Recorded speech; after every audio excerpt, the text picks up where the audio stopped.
రెల్లు అంటే ఏంటంటే నీటి ఒడ్డున పెరిగే ఒక చెట్టు అనమాట. రెల్లు అని అంటారు ఈ చెట్టుని. ఈ మొక్కకి గుర్తు ఏంటంటే బలహీనమైనది అని గుర్తు. రెల్లు ఏమవుతుందో తెలుసా? ఎటు గాలి వీస్తే అటు వంగిపోతుంది. అందులో బలం ఏమి లేదు.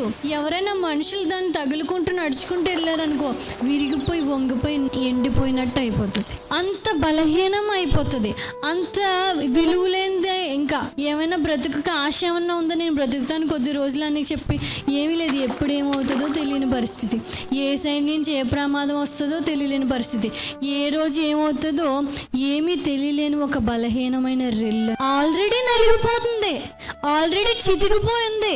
ఇంకా కొన్ని రోజులు ఉంటే అయిపోయింది జీవితం. ఇంకా మన పేరు కూడా ఎక్కడ వినిపించదు. ఇంకా అయిపోయింది వీళ్ళ పరిస్థితి. చేతులు ఎత్తేసి అందరూ ఇంకా చూద్దామా అన్నట్టు పరిస్థితి.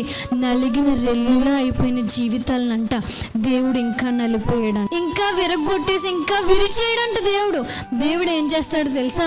దానికి కావలసిన చికిత్స చేసి దాన్ని మరలా బాగు చేస్తాడు. ఇప్పుడు మనకు జ్వరం వస్తే ఏం చేస్తామండి? డోలో పారాసిటమాలో ఏదో మాలో వేసేసుకుంటాం. అయినా తగ్గకపోతే ఇప్పుడు ఎక్కడికి వెళ్తాం? హాస్పిటల్కి వెళ్తాం, డాక్టర్ గారి దగ్గరికి వెళ్తాం.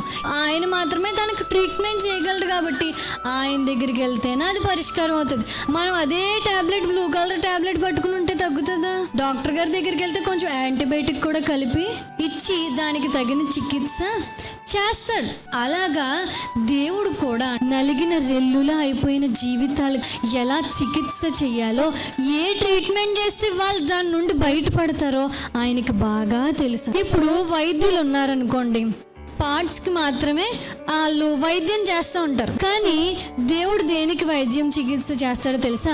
నలిగిపోయిన హృదయాలకు కూడా చికిత్స చేయగలడు. దానికి కూడా ట్రీట్మెంట్ ఉంది ఆయన దగ్గర. ఎలా నలిగిపోయినా, అది ఏ ప్రాబ్లం వల్ల, ఏ పరిస్థితి వల్ల నలిగిపోయినా సరే దానికి కూడా ట్రీట్మెంట్ ఉంది. ఈ లోకం కూడా చేస్తుంది. ఎలా ఉంటుందో తెలుసా దాని ట్రీట్మెంట్? Sleeping tablet. కొంతమంది మానసికంగా ఒత్తిడిలు అనుభవించే వాళ్ళు ఆ టాబ్లెట్లు రాస్తూ ఉంటారు. ఆ టాబ్లెట్ వేసుకున్న తర్వాత పడుకుని పోతారు. వాళ్ళకి ఏ ఆలోచనలు రావు, ఏ టెన్షన్లు ఉండవు, హ్యాపీగా నిర్భయంగా ఉంటారు. 24 hours తర్వాత మళ్ళీ ప్రారంభం అవుతుంది. దేవుడు చేసే చికిత్స నీ హృదయానికి 24 hours మాత్రమే పని చేయదు, నిరంతరము పని చేస్తూనే ఉంటుంది. ఆయన అట్టి రీతిగా నలిగిన రెల్లులా అయిపోయిన జీవితాలకంట చికిత్స చేస్తాడంట.